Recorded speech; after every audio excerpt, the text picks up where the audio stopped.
वहां लिखने वाला प्रभु यीशु मसीह का श्रेष्ठता के संबंध में कहा, भविष्यवक्ताओं से श्रेष्ठ है और दूतों से वो श्रेष्ठ है। लेकिन दूतों से यीशु मसीह को जो श्रेष्ठता है वो कहने के बाद तुरंत बाद इस कारण हमें चाहिए कहकर 4 पदों में एक चेतावनी दे रहा है। जब हम लोग इब्रानी की पत्री का अध्ययन करेगा तो पता चलेगा लिखने वाला बार बार चेतावनी देते हैं बीच बीच में यीशु मसीह का श्रेष्ठता के बारे में, यीशु मसीह का सिद्धांतों का महानता की बातें कहने के बीच में रीडर्स को या पाठकों को बताते हैं कि आपको बहुत संभालना चाहिए, आपको बहुत ध्यान देना है इस विषयों के ऊपर। तो इस प्रकार का चेतावनी हम लोग बार बार पढ़ते हैं। अभी 2 अध्याय में है, 3 अध्याय में है, 5 अध्याय में है और 10 अध्याय में हम देखेंगे और 12वां अध्याय में देखेंगे। तो ऐसा करीबन 5 बार इस पूरा पुस्तक में पाठकों को चेतावनी देते हैं। उसमें से पहला चेतावनी या वार्निंग हम यहां पढ़ते हैं। ये जो चेतावनी का क्या महत्व है, क्या जरूरत है, ये है कि पाठकों को प्रोत्साहन देना चाहते हैं।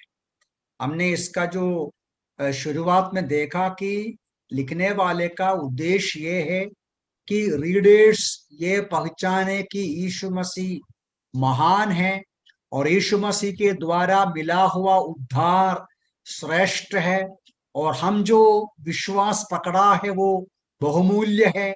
हम पीछे ना हटना चाहिए, आगे बढ़ते जाना चाहिए।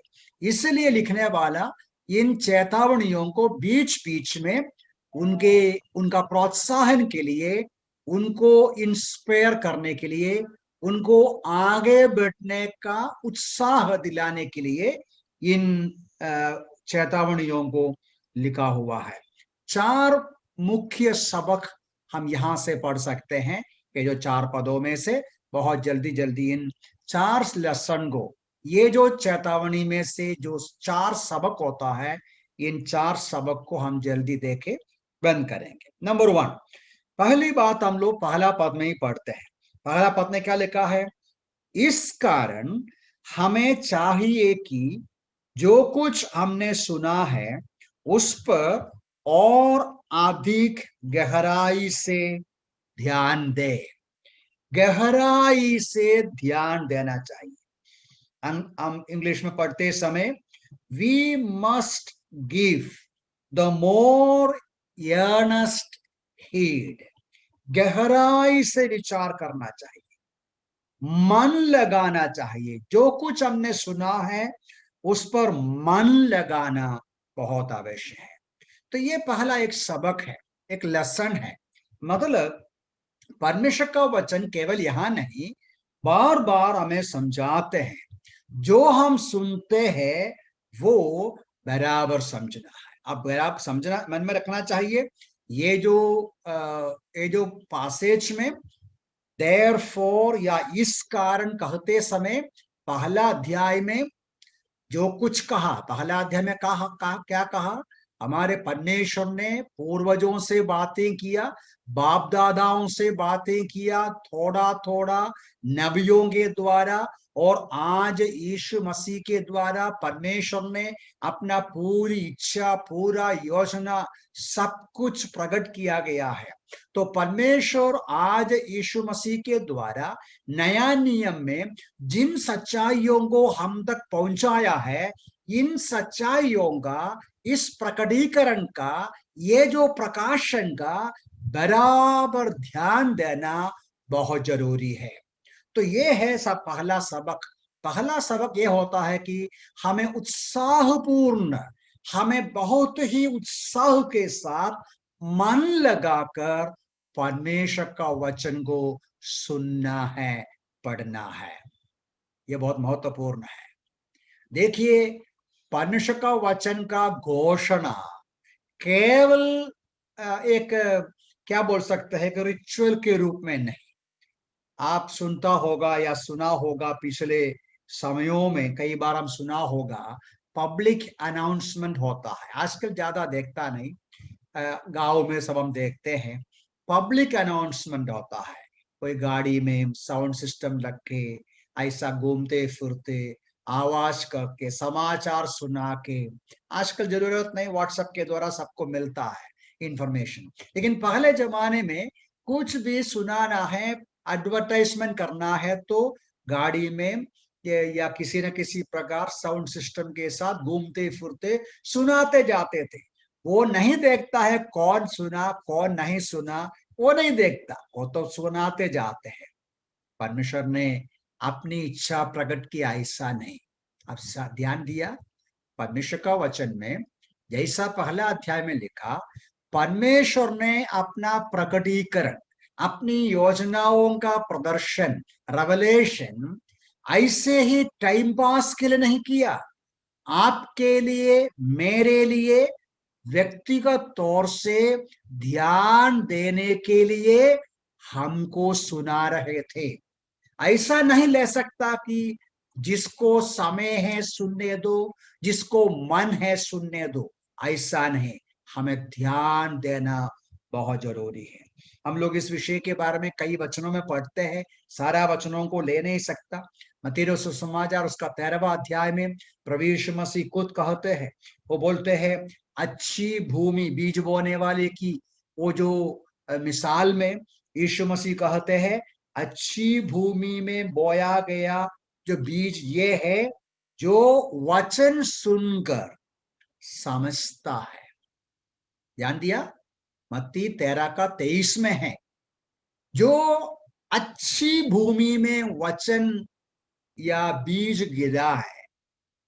परमेश्वर की इच्छा है कि सुनने वाला वचन को सुने, सुनकर समझे, समझकर उस वचन के अनुसार का फल लाना चाहिए। कोई 100 गुना, कोई 60 गुना, कोई 30 गुना। और एक वचन पढ़ते हैं प्रेरितों की किताब उसका 2 का 41 में पढ़ते हैं। प्रेरितों की किताब 2 का 41 में क्या पढ़ते हैं? वहां लिखा है कि पहली सदी के मसीह लोगों के बारे में लिखा है, जिन्होंने उनका वचन ग्रहण किया। अब इंग्लिश भाषा पढ़ते हैं, those who gladly received his word, जो वचन को खुशी से स्वीकार किया। तो मेरा कहने का तात्पर्य और भी है, जरूर कई वचन। परमेश्वर चाहते हैं परमेश्वर का वचन को सुनते समय उत्साह के साथ सुनना है, कान लगाकर सुनना है, खुशी से सुनना है। हम लोग यिर्मयाह के पुस्तक में इस बात को पढ़ता है। यिर्मयाह उसका 6 अध्याय का 10वां पद में लिखा है, यिर्मयाह 6 का 10। वहां ऐसा पढ़ते हैं कि परमेश्वर यहूदियों के खिलाफ बोलता है, उनके प्रति उनका दोष आरोप कर रहा है। क्या बोलते हैं? यिर्मयाह 6 का 10 देखिए, मैं किससे बोलूं, किसको चिताकर कहूं कि वे माने। देख, ये ऊंचा सुनते हैं, वे ध्यान भी नहीं दे सकते। देख, यहोवा का वचन की वे निंदा करते और उसे नहीं चाहते हैं। देखिए, उनका परमेश्वर बोलता मैं किसको सुनाऊं, वे ध्यान नहीं देता। 7 का 13 भी देखिए, 7 का 13 में परमेश्वर कहते हैं, यहोवा की ये वाणी है। यिर्मयाह 7 का 13, यहोवा की ये वाणी है, तुम जो ये सब काम करते आए हो, यद्यपि मैं तुमसे बड़े यत्न से बातें करता रहूं, तो भी तुम नहीं सुना। मैं तुम्हें बुलाया आया, परंतु तुम नहीं बोले। परमेश्वर बार बार इस बात को यिर्मयाह के पुस्तक के द्वारा लिखते हैं। मैंने नबियों को भेजा, नबियों के द्वारा मैंने यहूदियों को पुकारा, मैंने बुलाया, मैंने उसको बोला मेरी बात सुनो। परमेश्वर का आरोप है, उनका दोष लगाते हैं, वे ध्यान नहीं दिया। इस वजह से यिर्मयाह के पुस्तक में परमेश्वर बोलते हैं इनके ऊपर बड़ी कार्रवाई होगा या दंड होगा। इस बात को अच्छी तरह सुनिए। आप मुझे अभी सुनते हो, मैं आपसे पूछना चाहता हूं, आप कैसे सुनते हो? देखिए, आजकल मुझे कभी कभी आश्चर्यचकित भी होता है, इतना सारा वचन की सेवकाई। नहीं, अच्छी बात है, बुरी बात नहीं है, बड़ी बात है, बहुत अच्छी बात है। लेकिन मैं सचमुच में आश्चर्य होता हूं कि क्या इन मीटिंग्स में के द्वारा हम कितना ध्यान से सुनते हैं, इसको जितना हम पकड़ते हैं, ये संचालन करने वाला भी इन वचनों के ऊपर कितना गहराई से विचार करते हैं, सोचना है। बहुत दुख की बात है, कईयों के लिए वचन सुनने का अवसर केवल टाइम पास, केवल एक रिचुअल, एक रीति रिवाज, एंटरटेनमेंट प्रोग्राम और एक ऐसे ही एक समय के रूप में कईयों को है। और कुछ लोगों को लगता है ऐसा हम सुनेगा तो कुछ आशीष मिलेगा, इसलिए सुनते हैं। वचन हमें कहते हैं, ऐसा भजन लिखने वाला बोलता है, प्रभु जी मुझे सिखाइए, मैं आपके वचन के अनुसार चलूंगा। यहोवा मुझे अपनी विधियों का मार्ग दिखाओ, मैं अंत तक उन विधियों को पकड़ते रहेगा। ये शमूएल ने बोला, हाँ प्रभु सुनाइए, मैं तेरा दास यहाँ है। इस विचार के साथ हमको वचन सुनना है। ये यहाँ से मिला हुआ, यहाँ से सीखने का पहला सबक है। दूसरा लेसन, ये जो चेतावनी में से हमको मिलता है, वो जो पहला पद फिर से मैं आपके लिए पढ़ता हूं। इस कारण हमें चाहिए कि जो कुछ हमने सुना है उस पर अधिक गहराई से ध्यान दे, ऐसा ना हो कि हम उनसे भटक जाए, ऐसा ना हो कि हम उनसे भटक जाए। इंग्लिश भाषा में लेस्ट वी ड्रिफ्ट अवे, यहां का मतलब क्या है? यदि हम ध्यान से नहीं सुनेगा तो, लिखने वाला बोलते हैं, संभावना है, लापरवाही करेगा तो, हम ध्यान नहीं देगा तो बह जाने का संभावना है, बह जाने का संभावना। ये बह जाना मतलब क्या होता है? यहाँ लिखने वाला लिखता है, आपको पता है जो जहाज होता है, जहाज समुद्र से चलते हैं और जब वो बंदरगाह में आते हैं, पोर्ट में आते हैं, क्या करते हैं? जैसा आप गाड़ी किधर भी रखते हैं वैसा रखता है क्या? उसको लंगर में डालना पड़ता है, पता है ना? एक जहाज जहाज जो है, जब बंदरगाह में पहुंचते हैं, उसको बराबर ध्यान से, बहुत संभाल के उसको लंगर में डालना पड़ता है। यदि लंगर में नहीं डालेगा तो क्या होगा? एक क्षण में बह जाएगा। एक बार बह गया, बह गया। तो इसलिए वही विचार के साथ यहां लिखा है, वो जो विचार के साथ, मतलब वो जो आइडिया के साथ कि मेरी वचन, परमेश्वर का वचन को ध्यान से सुनो, नहीं सुनेगा तो, ध्यान से नहीं सुनेगा तो संभावना है, क्या संभावना है? बह जाने का संभावना है। ये हम लोग बहुत सारा एग्जाम्पल्स हम लोग पढ़ते हैं। 7वां अध्याय का, सॉरी, मतलब तिमोथी का पुस्तक में, यिर्मयाह में भी है जरूर 7वां अध्याय में, अब मैं उधर अभी जाता नहीं, लेकिन पहली तिमोथी पहला अध्याय में एकदम साफ तरीके से पौलुस इस बात को बताते हैं, जो बह गया। मैं पढ़ के सुनाता हूं आपके लिए, पहली तिमोथी पहला अध्याय का 19 और 20 पद। देखो क्या लिखा है। वहां लिखा है, विश्वास और अच्छे विवेक को थामे रह, मतलब तिमोथी को पौलुस लिख रहा है, जिससे दूर करने के कारण कितनों का विश्वास रूपी जहाज डूब गया। उन्हीं में से हुमनेयोस सिकंदर और सिकंदर है जिन्हें मैंने शैतान को सौंप दिया कि वे परमेश्वर की निंदा करना ना सीखे। आपने देखा, पौलुस प्रेरित तिमोथी को चेतावनी दे रहा है, पकड़ते रहो, विश्वास को पकड़ते रहो, अच्छे विवेक को पकड़ के रखो, धामे रहो, ध्यान दे दो, बराबर संभालो मसीही जिंदगी। यदि नहीं है तो बह जाएगा। उदाहरण के रूप में बता रहा है, वो उनका विश्वास रूपी जहाज डूब गया या बह गया, ड्रिफ्ट हो गया, वो बंदरगाह से चले गया। कैसा चले गया? हुमनियस सिकंदर के बारे में लिखा है। और एक एग्जाम्पल हमको मिलता है तिमोथी की पत्रिका में, पौलुस दूसरी तिमोथी 4:10 में लिखता है। किसके बारे में है पता है आपको? वो है देमास के बारे में है। देमास के बारे में कहते हैं कि देमास संसार का प्रेम किया, मुझे छोड़कर चले गया। देमास के बारे में आप कोलोसियंस में देखेगा, पौलुस के साथ रहकर कोलोसियों की पत्री लिखते समय सबका अभिवंदन किया हुआ देमास है, लेकिन उनका भी विश्वास रूपी जहाज डूब गया। मैं ज्यादा वर्णन नहीं करता, पुराने नियम में भी है, इसराइलियों के बारे में लिखा है।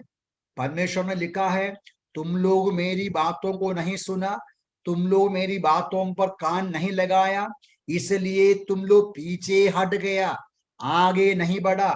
ये जो यिर्मयाह 7:24 में लिखा है। तो मेरा कहने का तात्पर्य, चेतावनी ये जो 2 अध्याय का है, हमें सबक देता है कि लापरवाही के वजह से मसीही जीवन में वचन को सुनने में, वचन को समझने में, वचन को विश्वास करने में हम ध्यान नहीं देगा तो क्या परिणाम निकलेगा? विश्वास के जीवन में शायद बह जाएगा। सवाल होगा आपको, सवाल का जवाब अगले हफ्ते देगा। आप मुझे बीच में सवाल लिखे बाद में दे दीजिए, सवाल है तो। विश्वास रूपी जहाज डूब गया या बह गया, ऐसा होने का संभावना है। ये वचन में है। मसीही इतिहास में, विश्वासियों के इतिहास में कईयों का अनुभव हमें मिलता है जो बीच में चले गया, बीच में डूब गया, हट गया, विश्वास में से, रास्ता से बिगड़ गया। ऐसा ना होना चाहिए। ठीक है, नंबर 3 पे जाएंगे। थर्ड सबक जो है वो तीसरा पद में है। तीसरा पद में क्या लिखा है? तीसरा पद में लिखा है कि तो हम ऐसे महान उद्धार की उपेक्षा करके कैसे बच सकेंगे। 2 पद भी पढ़ूंगा तभी ही आपको समझ में आएगा। क्योंकि यदि वो वचन जो स्वर्गदूतों द्वारा कहा गया अटल सिद्ध हुआ, प्रत्येक अपराध और आज्ञा न मानने का ठीक ठीक फल मिला, तो हम ऐसे महान उद्धार की उपेक्षा करके कैसे बच सकेंगे। यहां एक शब्द है लास्ट में 3 का अंत में, कैसे बच सकेंगे। मतलब क्या है? कैसे बच सकेंगे या हाउ शैल वी एस्केप। उसका मतलब आंसर क्या है? जवाब, नहीं बच सकता। तो यहां से सबक यह है कि लापरवाही या विद्रोह या अनाज्ञाकारिता, परमेश्वर का वचन ध्यान से नहीं सुनता, कान लगाकर नहीं सुनता, और कान लगाकर सुनकर जवाब नहीं देता, जीवन में अपनाता नहीं, पालन नहीं करता, केवल नामधारी मसीह लोगों के समान, केवल नामधारी ईसाइयों के समान बाइबल पकड़ते हैं, बाइबल मानते हैं, लेकिन बाइबल की वचन को विश्वास नहीं करता, जीवन में पालन नहीं करता, अनाज्ञाकारी लापरवाही विद्रोहियों के ऊपर परमेश्वर का दंड जरूर आएगा। मैं नहीं बोलता, ये जो प्रेरित सॉरी इब्रानी की पत्र में लिखा है, हाउ शाल वी एस्केप, हम कैसे बचेंगे? नहीं बचेंगे। बहुत सारे विश्वासियों का एक विचार है। क्या विचार है? उनका विचार ऐसा है कि देखो कुछ नहीं होगा। ये बहुत गलत विचार है।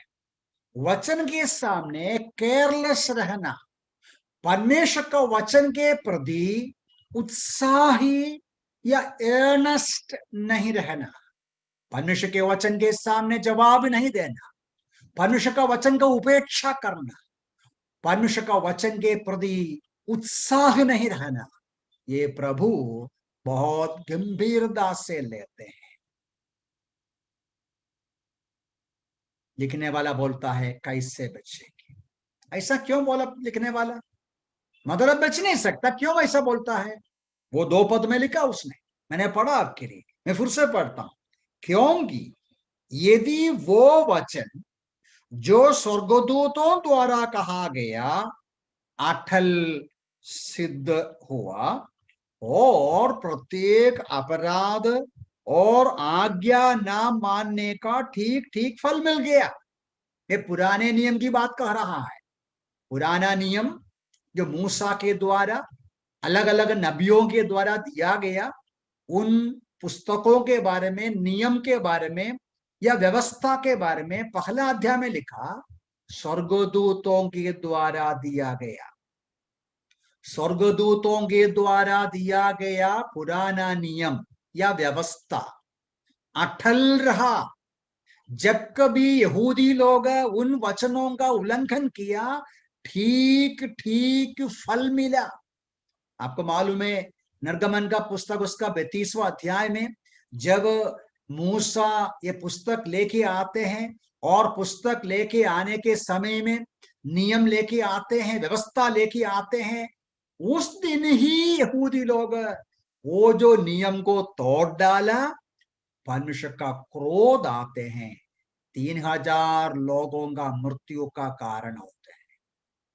वहां से लेकर मतलब निर्गमन वो जो 32वां अध्याय से लेकर इस व्यवस्था का जब कभी उल्लंघन किया, स्वर्गदूतों के द्वारा दिया हुआ पुराना नियम का उल्लंघन, उस वचनों के संबंध में लापरवाही जब कभी यहूदियों ने किया, परिणाम क्या निकला?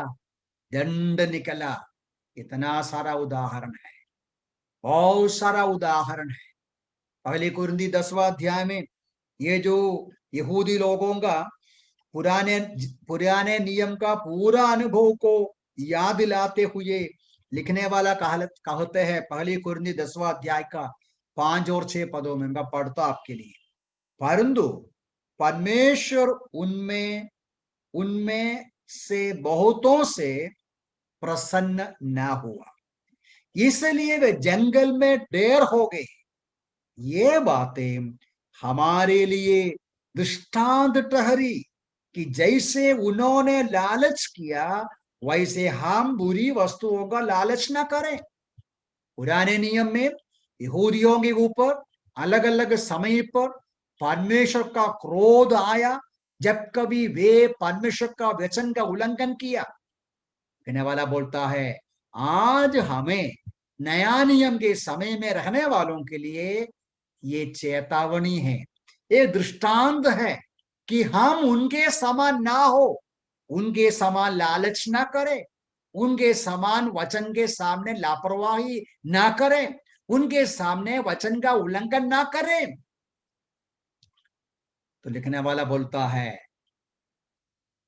वचन का उपेक्षा करना, वचन का उल्लंघन करना, उपद्रवी रहना, रिबेलियस रहना जरूर दंड का कारण होता है।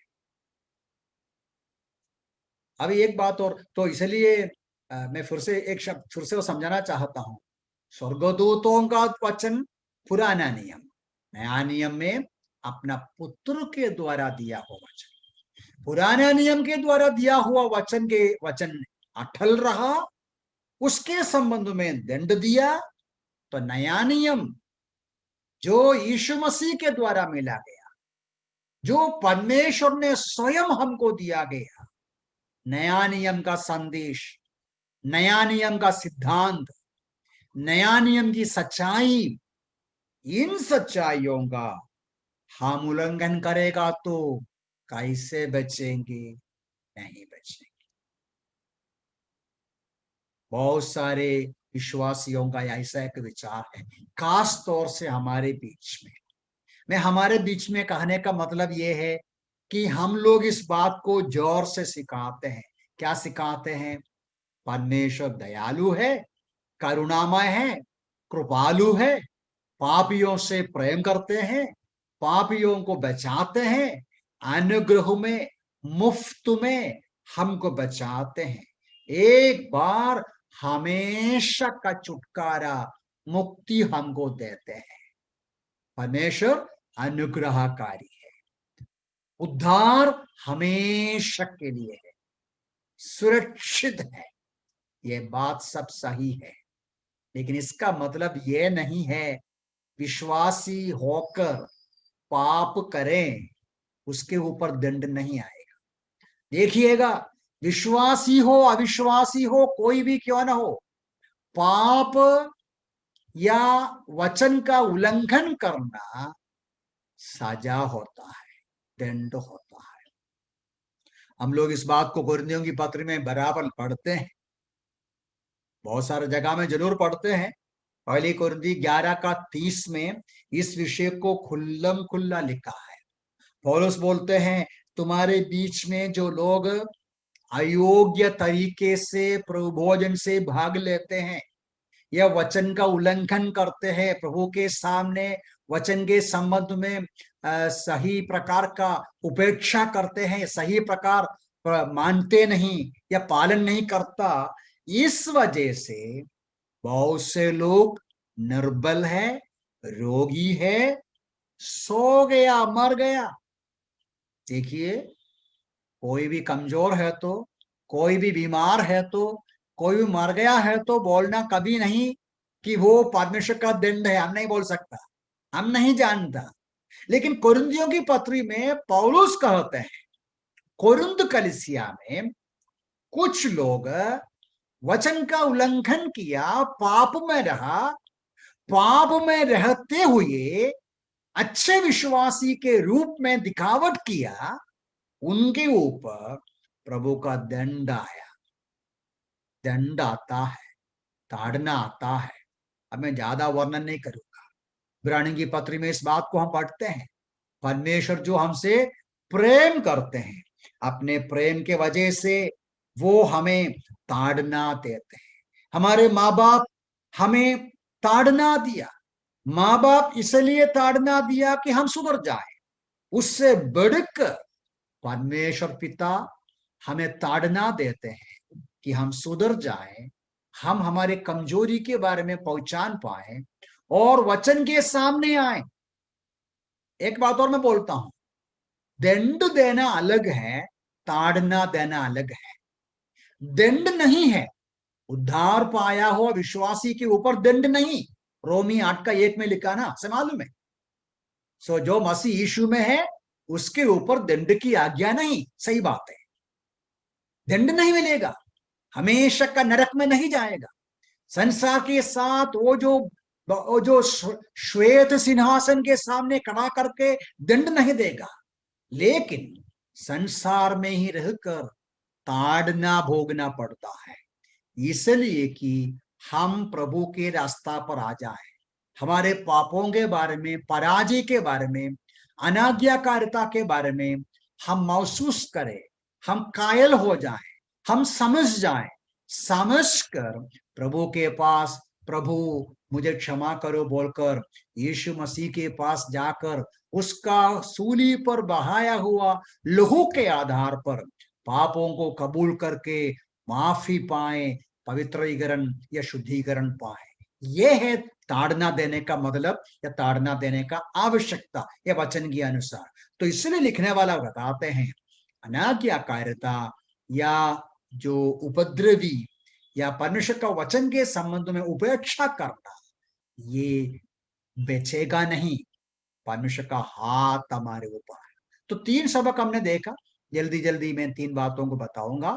नंबर 1 ये देखा कि परमेश्वर चाहते हैं कि हम उत्साह के साथ उसके वचन के सामने ध्यान देना, उत्साह के साथ ध्यान देना, रिस्पॉन्ड करना, प्रतिक्रिया करना। नंबर 2 ये बताया कि यदि हम वचन के संबंध में उपेक्षा करते हैं, मसीही जीवन में वो जो उत्साही नहीं है या केयरफुल नहीं है, भटक जाने का संभावना, बह जाएगा, हमको पता नहीं चलेगा कब बह गया। कई बार हम देखता है ना, हम लोग देखा है कुछ ऐसे विश्वासी एक दिन हमारे कान में आता है, वो पीछे हट गया या वो गिर गया। वास्तव में एक दिन में नहीं हुआ, हमारे कान में हुआ एक दिन में अचानक, लेकिन वो धीरे धीरे पीछे जा रहा था। अब अंदाज कीजिए, पानी बॉईल किया, जो क्षण में उसका आग बंद करता है, स्टोव बंद करता है, क्या होता है? फिर ठंडा होना शुरू। यदि वो गर्म रहना, आप ये टी शॉप में शायद देखा होगा, हमारे घर में भी, यदि वो सरगर्म रहना है तो उसका गर्म एकदम मेंटेन करना है तो आपको क्या करना चाहिए? उसका आग कंटिन्यूअसली देना चाहिए। इसी प्रकार हमारा मसीही जीवन भी आगे बढ़ते जाना है तो, हम उन्नति पाते जाना है तो, वचन के साथ, प्रभु के साथ की हमारी जिंदगी उत्साह के साथ हर दिन हर क्षण में रहना है। जब कभी ठंडापन आता है, लापरवाही आती है, तो हम धीरे धीरे पीछे जाना शुरू करेगा। ये हमारे लिए बहुत बड़ा नुकसान का कारण होगा। ठीक है, नंबर 3 पे जाएंगे, सॉरी नंबर 4, 14 बात। 14 सबक यहां से जो मिलते हैं तीसरा पद में है। फिर से देखिए तीसरा पद, वर्स 3। तो हमें तो हमें ऐसे महान उद्धार की उपेक्षा करके कैसे बच सकेंगे? ये छोटा सा एक्सप्रेशन देखो, ऐसे महान उद्धार, how shall we escape if we neglect so great a salvation. देखिएगा, यीशु मसीह के द्वारा हमें मिला हुआ रेवलेशन, पुराने नियम में भविष्यवक्ताओं के द्वारा, नबियों के द्वारा जो बातें हम तक पहुंचाया, नया नियम में परमेश्वर हमसे बातें की अपने पुत्र यीशु मसीह के द्वारा।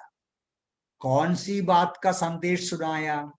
उद्धार। अगर लिखा है उद्धार, बड़े उद्धार, महान उद्धार, ये जो छोटा सा वचन में लिखने वाला आप और में पाया हुआ उद्धार का श्रेष्ठता को बताते हैं। आप और में पाया हुआ उद्धार जो है, बहुत ही श्रेष्ठ उद्धार है, बहुत ही महान उद्धार है, प्रेशियस, बहुमूल्य उद्धार है, प्रभु यीशु मसीह के द्वारा मिला हुआ उद्धार। ये भी बहुत गहराई से हम विचार कर सकते हैं, लेकिन मैं ज्यादा वर्णन नहीं करता। थोड़ा बहुत, ये जो पासेज में से यहां जो लिखा है, उन बातों को देखकर हम लोग जल्दी बंद करेंगे। 5 कारण हम देख सकते हैं, 5 कारण का सूचना हमको मिलता है। 5 कारण के वजह से लिखने वाला बोलता है, यीशु मसीह के द्वारा आज आप और में पाया हुआ उद्धार जो है, मुक्ति या तारण जो है, बहुत ही श्रेष्ठ है। अब उद्धार क्या है वो मैं आपको वर्णन करके देने का आवश्यकता नहीं है। मैं आशा करता हूं उद्धार पाए हैं, उद्धार को पहचानते हैं। क्या है उद्धार मतलब? पवित्र शास्त्र में उद्धार का अलग अलग, पुराने नियम में उद्धार बोलेगा तो अलग अलग मतलब होता है। पुराने नियम में यहूदियों के संबंध में उद्धार या मुक्ति या छुटकारा बोलेगा तो उसका मतलब कई बार उनके ऊपर जो दुश्मन हमला करते हैं, असीरिया, बाबुलोन या अन्य पड़ोसी देश के लोग यहूदियों पर हमला किया, उन यहूदियों को हमलावारों में से परमेश्वर किस प्रकार यहूदियों को बचाते हैं। और नहीं है तो किसी न किसी विपत्ति, बीमारी, अकाल या संकट या क्लेश, उसमें से बचाने के संबंध में। लेकिन हम लोग नया नियम में आते समय और रशिया के पुस्तक भी पढ़ते हैं, परमेश्वर का सबसे बड़ा उद्धार, मुक्ति या तारण ये है, आपको और मुझे, मनुष्य जाति को हमेशा का दंड से, पाप का बंधन से, शैतान का बंधन से, हमेशा का नरक से, पाप के कारण जो श्राप के अधीन में इंसान हो गया उसमें से मुक्ति मिलना है। पाप में से, शैतान का बंधन से, पापमय जिंदगी से, निराशा की जिंदगी से, संकट से भरा हुआ जिंदगी से, हमेशा का नरक का जिंदगी से मनुष्य जाति को बचाने का कार्य जो प्रभु यीशु मसीह के द्वारा हुआ, आप और मैं जो स्वीकार किया, विश्वास किया, वो बहुत ही श्रेष्ठ उद्धार है। क्यों? 5 कारण यहां लिखा है। यहां उसका सूचना देता है, सब कुछ लिखा नहीं, सूचना देता है। पहली बात देखिए, वो 3 पद में उसका सूचना है। 3 पद में क्या पढ़ते हैं, मैं फिर से आपके लिए पढ़ता हूं। तो हम ऐसे महान उद्धार की उपेक्षा करके कैसे बच सकेंगे, इसका वर्णन सर्वप्रथम प्रभु द्वारा किया गया। इसका वर्णन सर्वप्रथम प्रभु द्वारा किया गया। ये प्रभु कौन है? ये प्रभु यीशु मसीह है। सर्वप्रथम आप और मैं पाया हुआ उद्धार या मुक्ति का वर्णन, इसका घोषणा कौन किया? नया नियम में हम देखते हैं प्रभु यीशु मसीह खुद किया। द सोर्स ऑफ साल्वेशन, उद्धार का श्रोता, ये जो उद्धार या मुक्ति, तारण, साल्वेशन जो आप और मैं अनुभव किया, ये कौन लेके आया? इसका सूचना कौन दिया? इसका जो जो जो वर्णन कौन किया? प्रभु यीशु मसीह ने किया। यीशु मसीह, हम पढ़ते हैं लूका का सुसमाचार, उसका 19वां अध्याय में प्रभु यीशु मसीह खुद कहते हैं कि उधर ऐसा हम लोग पढ़ते हैं, लूका का सुसमाचार उसका 19 का 10 में हम पढ़ते हैं कि मनुष्य का पुत्र खोए हुओं को ढूंढने, उनका उद्धार करने आया है। जक्कई का वो जो घटने के संबंध में कहा है, मनुष्य का पुत्र मैं इसलिए आया खोए हुओं को ढूंढे और बचाए। देखिए, अब हम बहुत गहराई से विचार नहीं कर सकता। ये इब्रानी 2 का 10 में भी हम लोग पढ़ते हैं। क्या पढ़ते हैं इब्रानी 2 का 10 में? क्योंकि जिसके लिए और जिसके द्वारा सब कुछ है, उसके लिए यह उचित था कि बहुत से पुत्रों को महिमा में लाने के लिए उनका उद्धार के कर्ता को दुख उठाने के द्वारा सिद्ध करें। देखिए, हमारा, आपका, मेरा उद्धार के लिए उद्धार का कर्ता मसीह यीशु दुख उठाया। तो और भी है वचन, उद्धार का वर्णन किया यीशु मसीह, उद्धार का कार्य पूरा किया यीशु मसीह। यही हम पहला अध्याय में भी पढ़ा, वो अपना बलिदान के द्वारा पापों का हल किया और हल करने के बाद पिता के पास जाकर महिमा में बैठा। तो हमारा कहने का मतलब या विचार करने की बात, उद्धार श्रेष्ठ है, उद्धार महान है, क्योंकि उद्धार का स्रोता महान है। स्रोत, the source of solvation great है, यीशु मसीह है, जो परमेश्वर स्वयं है। वो घोषणा किया, वो इस संसार पे अपने आप को शून्य करके आया और वो स्वयं मृत्यु सह लिया, वो स्वयं उद्धार का कार्य पूरा किया। आपको मालूम है, वो जो लूका सुसमाचार के 2 अध्याय में हम लोग एक शिमोन के बारे में पढ़ते हैं। शिमोन, एक जब यीशु मसीह को मरियम और यूसुफ मंदिर में लेके आते हैं, और वहां ये जो शिमोन, जो बेटा यीशु को हाथों में लेकर क्या बोला, बोलते हैं, हे स्वामी, अब तू अपने दास को अपने वचन के अनुसार शांति से विदा करना, मेरी आंखों ने तेरे उद्धार को देखा है, जो सब देश के लोगों के लिए तुमने तैयार किया। यीशु मसीह खुद उद्धार है, ज्यादा वर्णन नहीं कर सकता, समय कम हो रहा है। प्रभु यीशु मसीह है हमारा उद्धार का स्रोत, उद्धार का मार्ग सुनाया, उद्धार का कार्य पूरा किया, उद्धार का खर्चा कर दिया, उद्धार का दाम दे दिया। पतरस कहते हैं, सोना चांदी से नहीं, यीशु मसीह का बहुमूल्य लहू के द्वारा हमारा उद्धार मिला, श्रेष्ठ उद्धार है।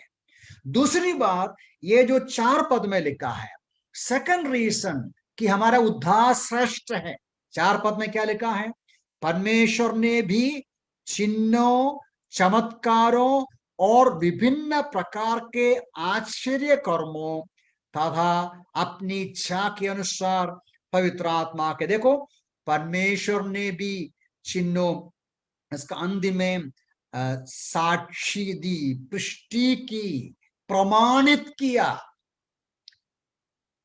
आप और में पाया हुआ उद्धार श्रेष्ठ है, बहुत ही महान है।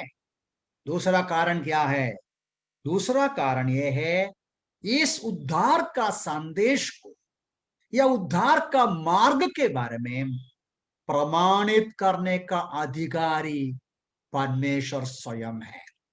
परमेश्वर स्वयं क्या किया? चिन्हों, चमत्कारों और विभिन्न प्रकार के आश्चर्य कर्मों के द्वारा प्रमाणित किया। समझ में आया? ये प्रेरितों की किताब पे हम पहली सदी में पढ़ते हैं, जब कभी उद्धार का सुसमाचार का घोषणा किया, परमेश्वर की बहुत बड़े आश्चर्य कर्म के साथ, यीशु मसीह के समय में हुआ, प्रेरितों के समय में हुआ, तो परमेश्वर ने इस बात का पुष्टि की या प्रमाणित किया, ये सच्ची घटना है, ये सचमुच में उद्धार का संदेश। मैं आगे बढ़ता हूं। Number 3, the third reason, verse 4 में लिखा है, वर्स 4 का लास्ट में, अपनी इच्छा के अनुसार पवित्र आत्मा के वरदानों के द्वारा इसकी साक्षी दी। एक बात और लिखा है, वो जो शब्द में, वो जो वहां का सूचना यह है, उद्धार पाने वाला एक इंसान, एक पापी, दंड के योग्य, एक अविश्वासी, पाप में डूबा हुआ श्रापित इंसान यीशु मसीह के पास पहुंचते समय, उद्धार पाते समय, उसको अपने उद्धारकर्ता के रूप में ग्रहण करते समय क्या मिलता है? पवित्र आत्मा के वरदानों को पाता है। उनके अंदर पवित्र आत्मा वास करना शुरू होता है, उनके अंदर पवित्र आत्मा के द्वारा वरदान मिलते हैं, विशेष प्रकार का ताकत मिलते हैं। ये बात को पतरस अपनी पत्री में कहते हैं, हमको ईश्वरीय स्वभाव मिलते हैं। ये भी ज्यादा वर्णन कर सकते हैं, लेकिन समय नहीं। प्यारे भाई बहनों, आपका मेरा ऊंचा आशीषित अनुभव, आप और मैं पाया हुआ सुसमाचार उद्धार का श्रेष्ठता, वो ये है, उद्धार पाया हुआ लोगों के जीवन में मिला हुआ परिणाम, द रिजल्ट, जो आशीषें पवित्र आत्मा का जो अधिवास हमारे अंदर, आत्मा के द्वारा आत्मिक वरदान, विशेष प्रकार की आत्मिक ताकत, आत्मिक शक्ति, पौलुस कहते हैं स्वर्ग की सारी आशीषों से, स्वर्गीय स्थान के सारे आशीर्वाद से हमको आशीषों से आशीषित किया। कितना बड़ा उपकार हम देखते हैं। वो हमारा प्रभु यीशु मसीह के द्वारा हमें मिला हुआ उद्धार केवल पाप से बचाया ऐसा नहीं। आप अंदाज कीजिए, कोई गटर में गिर गया, कोई गटर में डूबा हुआ आपने देखा, उसको उठाया, उसको बचाया और वो उसके घर पे जाएंगे। लेकिन ऐसा नहीं, हमें पाप का गटर से, पाप का गंदगी से, डूबा हुआ परिस्थिति से वहां से प्रभु यीशु मसीह उठाते हैं, उठाकर हमारा वस्त्र बदल डालते हैं, हमें शुद्ध करते हैं, हमें साफ करते हैं, हमें नया स्वभाव देते हैं, नया वस्त्र पहनाते हैं, हमें चट्टान पर खड़ा करते हैं, मुंह में नया गाना देते हैं, हमारी जिंदगी को बदल डालते हैं, अपना परिवार में ले लेते हैं, हमें परमेश्वर के संतान बनाते हैं। क्या आशीष है। Number four, fourth reason why जो उद्धार श्रेष्ठ ये कहते हैं, वह स्त्री में लिखा है गवाह होगा। तो लिखा है कि सर्वप्रथम उसकी पुष्टि सुनने वालों ने हमारी की। 3 का अंत में उसकी पुष्टि सुनने वालों ने, गवाहों का अनुभव। 3 बातें अभी मैंने बताया। मतलब आप और मैं पाया हुआ उद्धार बहुत ही श्रेष्ठ है। इस श्रेष्ठता को पहचानना चाहिए। इस श्रेष्ठता को पहचान कर प्रभु का धन्यवादी रहना चाहिए, क्योंकि हमारा उद्धार का स्रोत या उद्धार का जो सोर्स, हमारा जो उद्धार का जो प्रमाणित किया परमेश्वर स्वयं। तीसरा, उद्धार का परिणाम स्वर्गीय आशीषी। और 14, जो अनुभव किया उनका गवाही। बहुत सारे लोग 12वां अध्याय का शुरू में हम लोग इस बात को पढ़ते हैं, वो तो लिखा है गवाहों का झुंड है, बड़ा गवाहों का ऐसा बड़ा बादल हमें घेरे हुए हैं। हम अकेला नहीं है, संसार भर में सैकड़ों सैकड़ों लोग इस बात का अनुभव किया। क्या बात का अनुभव किया? यीशु मसीह के द्वारा पाप की क्षमा, आत्मा का मुक्ति, उद्धार का अनुभव, जीवन में शांति और आशीषित जिंदगी को, परिवर्तन को अनुभव किया। ये जो गवाहों का अनुभव, ये जो गवाहों का जो पुष्टि, ये भी बताते हैं क्लाउड ऑफ मेनी विटनेसेस। हर परिस्थिति से, हर कोने से उद्धार पाया हुआ लोगों का बड़ा झुंड भी हमें बताते हैं उद्धार यीशु मसीह के द्वारा मिला हुआ उद्धार सुसमाचार श्रेष्ठ है, जो सब प्रकार के सभी देश के लोगों को बदल सकते हैं और चेंज कर सकते हैं। बस लास्ट में तीसरा पद में पहले देखा तो भी फिर से वहां टच करना है। ये उद्धार का उपेक्षा करेगा तो, ये उद्धार का जो ध्यान नहीं देगा तो जो दंड हमारे ऊपर आते हैं, ये भी समझा। तब जो परिणाम, मतलब इसका इनकार करेगा तो जो परिणाम है, परिणाम क्या है? नहीं बचेगा। अविश्वासी हो, विश्वासी हो, अविश्वासी का परिणाम अलग बात है, अविश्वासी का परिणाम अलग बात है। दुख की बात है, इब्रानियों की पत्रिका पाठकों में से कई लोग वचन सुनते जाते थे, उद्धार नहीं पाया। वचन सुनते थे, वचन समझते थे, सुसमाचार समझते हैं, यीशु मसीह को पहचानते हैं, लेकिन सच्चा उद्धार का अनुभव नहीं पाया, उपेक्षा करते रहते हैं, बचेगा नहीं। तो ये उद्धार श्रेष्ठ है। तो 4 बातें हम लोग ये जो पासेज में से देखा, जो उद्धार यीशु मसीह के द्वारा मिला हुआ उद्धार का श्रेष्ठता का 5 कार्य, पूरा 4 सबक देखा। फिर से मैं रिपीट करूंगा और जल्दी बंद करूंगा। नंबर 1 देखा कि परमेश्वर चाहते हैं हम उत्साहपूर्ण परमेश्वर का वचन पर ध्यान देना है, जवाब देना है, केवल सुनना नहीं, उसके अनुसार जीना है। नंबर 2, लापरवाही, ध्यान नहीं देना, बह जाने का कारण हो सकता है। हम भड़क जाएंगे, बह जाएंगे, तो हमारे नुकसान होगा। नंबर 3, अनाज्ञाकारिता या विद्रोही रहना या वचन का ध्यान नहीं देना, दंड के कारण होगा या दंड से नहीं बचेंगे। नंबर 4, यीशु मसीह के द्वारा मिला हुआ उद्धार बहुत ही श्रेष्ठ है। तो प्रभु सहायता करे, हमारी जिंदगी को जांच कर देखें कि हम हमें मिला हुआ उद्धार का श्रेष्ठता को पहचानते हैं, इसका मूल्य को हम पहचानते हैं। आज हम जिस प्रकार मसीही जिंदगी बिताते हैं, हमारा आराधना, हमारी प्रार्थना, हमारा गीत, हमारा मसीही जीवन क्या दर्शाता है? हम सुसमा उद्धार का महानता को दर्शाता है। यदि हम उद्धार का महानता समझता है तो जरूर उस उद्धार का जीवन में रहेगा, प्रभु से धन्यवादी रहेगा और प्रभु का वचन का आदर करेगा, इज्जत करेगा, प्रभु के लिए हम जिएगा। इन वचनों से मेरी आशा और प्रार्थना है, प्रभु में आशीष दे, प्रभु के नाम की